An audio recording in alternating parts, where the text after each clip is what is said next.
Цаана уу эрхэм найзуудаа, сайн байцгаана уу авэцгийн сонирхолтой залуучуудаа. Нисгүчин подкастынхаа 11 номерын дугаарт та бүхэндээ зориулж Зүйлд Орсын цэргийн тээврийн Аан 26 онгоцны талаар хэлье. Энэ Аан 26 онгоц Монгол нисгчдийг чадварлаг болгож бидэнд буян хийж алс холын аймагуудад ачаа бараа хүнс им тариа бүр пивийн хүртэл зөөдөг ийм бүгд найз Монгол ард улсын хүчрэг үед өссөндөө би их сайхан байдгөө. Тэр үед хэдэг социалист нийгэм байсан ч гэсэн бид ажилтаа байх ёстой, орлоготой байх ёстой, хүмүүжлэлтэй эх оронч байх ёстой гэсэн үзлийг багаас минь дахин суулгасан учраас би өнөөдөр энэ муухай хүнд нэцүү нийгэмд яаж ийж яагаад л амьдарч явна да.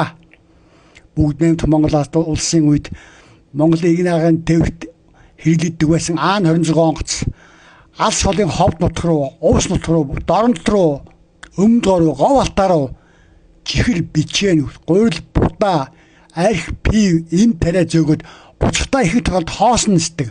Эсвэл таньдаг хэдэн хүмүүс суудаг.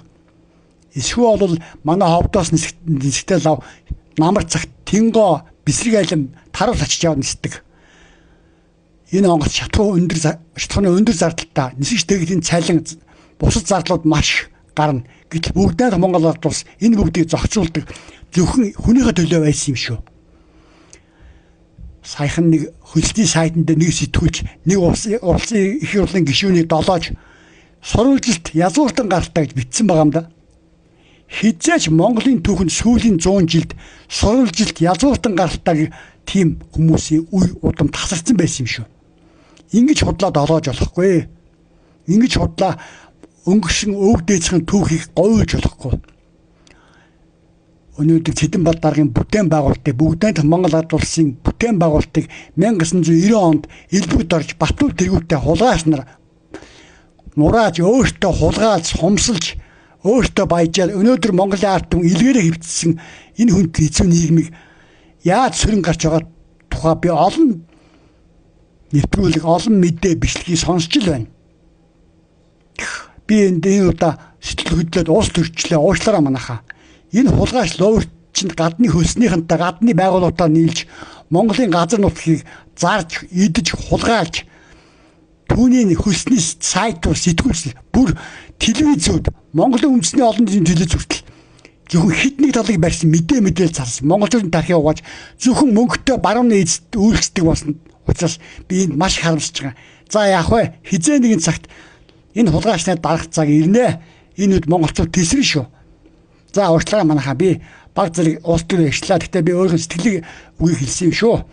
Ингээ би та бүхэндээ хүүхэд насын минь дурсамж миний хайртай Аан 26 онгоц буюу Зүйлд Орсын цэргийн тээврийн Аан 26 онгоцны талаар ярьж өгье. Монголчууд бидний холын ачааг 40 гаруй жил зөөж нуруунд дээрээ үүрч их буян хийсэн монголчуудын зовлон жаргалыг хуваалцсан манай нисгчдийн сайн анд нөхөр болж байсан билээ энэ онгоц. Намайг хүүхэд багт манай ховдод бортоо дүүртлээ пив атсан энэ онгоц бууж тэрийгээ буулгаар баахан таруус тэнгоо бисрэг алим ачаад бусдагсан. Заримдаа хоосон буцна. Хитэн тулаа суучих нь яг зайлвал. Гуйл будаа им тариа арх пив юу гэдэг бүгдийг алсын аймагуд руу зөөдөг байсан. Энэ онгоцоор мэдээж автовер байсан л та. Гэхдээ бүгдээ Монгол ард улс хүчрэг байсан учраас шатхууны зарцуулалт бусад зардалд нэг хотоодгүй байсан шүү. Энэ байдлаар би сайн мэд. 1984 он шиг санагдаж байна. Би 7 настай байсан да. Би имээтэйгээ таруустай Аан 26 анх удаа хотоорлоо. Энэ нь бол гов алтаа ховд руу явахдаа би имээтэйгээ явахдаа гочлон Аан 26 онгоцон сууж явдаг байсан. Сайхан мундаг ах нар байсан. Талигаач бораах байна, шумурж авах байна. Ийм сайхан хүмүүс экважинд нэгдээд хоосон бүхэл дотор нь тоглож гүгээд явсандаа би сайхан байд энэ ахны сайхан ахныхаа буйнаар. Тэгээ нэг тэр 84 онд би нэг удаа имээтэйгээ таруустай Аан 26 хоторж илээ. Би бүр давраа тэр тарууссан дээр гараа суучсан зад татаад хал ийш тийш шидээл хөөх юм имэм тэр хальсын өвгөн цуглуусаар байгаад нэг л мэтгэд буян тухай харагдаж Аан 26 гулгалт хийдэг байлаа. Түүнээс хойш энэ шөмөрж талигаач ахын их башта хаяа явдаг байлаа. Имээ минь хаана юм намайг даган салаан дотор. Шөмөрж авах гарч ийн инех нь имээ. Энийг чинь харж яахгүй бол тог могон цохиулна. Конопын дараад тааныг сандрна гэж хөөх юм. Хаяа тийч их бажийн кабинд орноо би. Хамтын арын штурмны том бөмбөг цонхоор одоо блист гэдэг байхгүй харна бас оролтно. Арын стабилизатор шасси синс бүгд харагдана да. Өө хөөх миний имээ ойрлно. Хүү яанаа цонхоо хаг цогчваа гэдэг. Миний хүүхэд настай энэ салшгүй холбоотой. Буулт игээд явуулах үед хөдөлгөөрөө иржим өөрчлөгдөж, синснээ алхам солигдож, синсэн цалцсахж, дуу нэг шингээл, нэг бүдүүр, нэг сайхан да. Тийм аан 24 аан 20 онгоцны энэ буу чимээ бол монголчуудын зүг шигт одоо хүрт байгаа гэж боддоо шүү. Өнөөдөр Краснодарт олон сайхан манай залуус энэ онгоцны нисгчээр одоо жишээл цэргийн төвийн онгоцны нисгчээр бэлтгэж ирсээр байгаа. Өнөөдөр манад бага болсон ч гэсэн энэ ачлалт хөлөг тэдгээр залуу шонхруулаад барууны дараагийн онгоцонд суур бэлтгэлтэн болно шүү дээ. Яд компани хэдийн цэргийн 0200 дугаар анги хуушнаар гээд үүрэг хүртэгдсэн сайхан ид. Шүр десантын 084 ангийнхан хамгийн анх удаа 1989 онд А-26 онгоцоос өсөлт хийжсэн юм. Ямар ч зураг шолдохгүй элс цас шавар шавха асфальтын хав энэ тоохгүй бууж хөрч чадна. Зөвлөлтийн цэргийн тээврийн болон цэргийн тээврийн болон тээврийн онгоц А-26 НАТОгийн тайлгын хөмнөчлөн Карл өөрөөр хэлбэл хуйсэл гэсэн үг. Антономын зохион бүтээх товчоонд хөгжүүлсэн агаарын хөлөг. Энэ бол А-24 онгоцны баад сүрдээр хийсэн А-24 онгоцны загварын өөрчлөлт. Ачааны арын люк нээлхийн өргөн нь 2.4 м байдаг. Тусаа гарцын сууг суурлуулснаас онгоцноос болон машин руу айл айлд нь ачаа ачих боломжтой буюу энэ ачиж буулах ажлыг ихэхэн хурдсахдаг. А-26 онгоц АИ-24В-тэй хөдөлгөөр нэг нэмэлт тэрэлтэд руу 19 А300 хөдөлгөөртэй үндсэн хөдөлгөөр нь бараа өнгөт суйлгдсан байдаг. Бүгд намайг хятад алдуулсан түүний патентээр А-26 онгоцны үндсэндээ боловсруулсан Сян Ю-7 загварыг үйлдвэрлэж байсан. Одоогийн байдлаар 43 хүний багтаамжтай А-26 100 агаарын хөлөг Украин, Белорус болон Оросын холбооны улсын агаар сансын хүчин Сибирийн агаарын тэрэг олон компани ашиглаж байна. Нисэх онгоц үндсэн ачааны зорилтын өөрчлөлтөөс гадна жашигч тээвэрч болдог тийм универсал чиглэлтэй байдаг байхгүй юу? Энэ төрлийн нийт 1403 онгоцыг Киев, Воронеж, Ирхүү хотын нисэх үйлдвэрлэлд 1973-аас 1985 онд үйлдвэрлэж өнөөдөр зөвлөх боловс Оросын холбооноос тэргүүтээ дэлхийн 29 орчим орн ашиглаж байна. Өнөөдөр Оросын холбооны улсын Сибирийн ачаа эргэлтийн 5/1-ийг энэ агаарын хөлөг хангаж байна.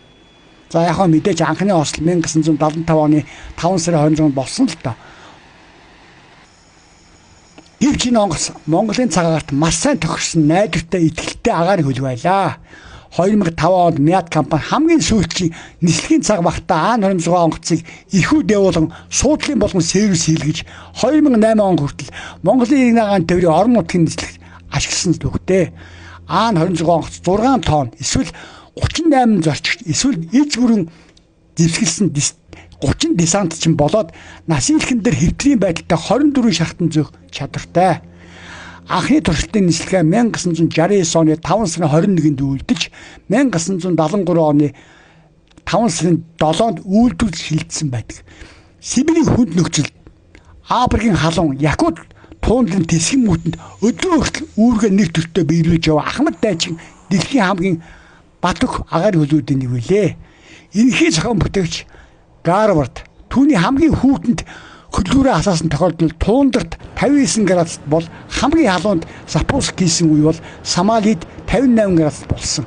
Өөр ямар ч орны өөрийнх нь ангиллын онгоц ингэж халуун хүүтний хэлбэлцтэй температурт хөдөлгөөрөө асааж чадаагүй байгаа.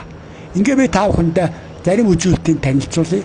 Экипаж 4-6 хүн, урт 2387 м, өндөр 857 м, далавчны талбай 7498 м², өөрийн жин 15850 кг, нислэгийн хэвийн жин 22000 кг, нислэгийн дээд жин 24000 кг. Хөдөлгөөр нь болохоор 2 АИ-24В-тэй хөдөлгөөр. Синс нь болохоор АБ-72Т. Синсний диаметр 3,9 м. Хүч нэмэгдүүлэх тэрэл төлгүүрийн 19А300 гэдэг. Дээд хурд 540 км/цаг. Тэрэлсэрсгийн хурд 430 км/цаг. Аслалт 2660 км. Нислэгийн өндөржилт 7300 м. За энэ сайхан онгоцыг эзэмссэн, энэ сайхан онгоцоор жолоод нисчээсэн олон ах эгч нар одоо байгаа. Та бүхэндээ зориулж өөрийн зүгээс баяр хүргэе, өөрийн зүгээс аж аргал өрөө.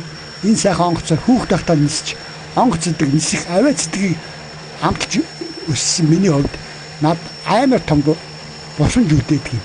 Миний хайртай багын найз мөнгөөхүү иргэн нисхийн газрын нислэг хөдөлгөөний ерөнхий диспетчер мөнгөөхүү найз маань бит хоёр Цэсагурын дууланд явдаг байхдаа ховдынхын төвөөс 5-6 км явган алгаж Аан 24 Аан 26 онгоцыг буухыг үзэх гэж мөн ч явдаг байсан да. Ингээд дурлсан бит хоёр тэр энэ онгоцонд. Ойлаа баг нүүн зэдэг байсан чинь зам болгон жилийн амартаар тий. За ингээд энэ сайхан онгоцны талаар товч ойлгосноо та бүхэн таатай байна тий. Одоо хүртэл Оросын холбооны улс, Украин, Беларусь орнууд хэрэгэлсээр байгаа. Цэргийн ажиллагаанд, иргэний ажиллагаанд энэ явсаар байна. За яг хөгжсөн үнэ. Гэтэ Ахмад дайчин баггүй. Маш сайн онгоц, маш сайхан онгоц.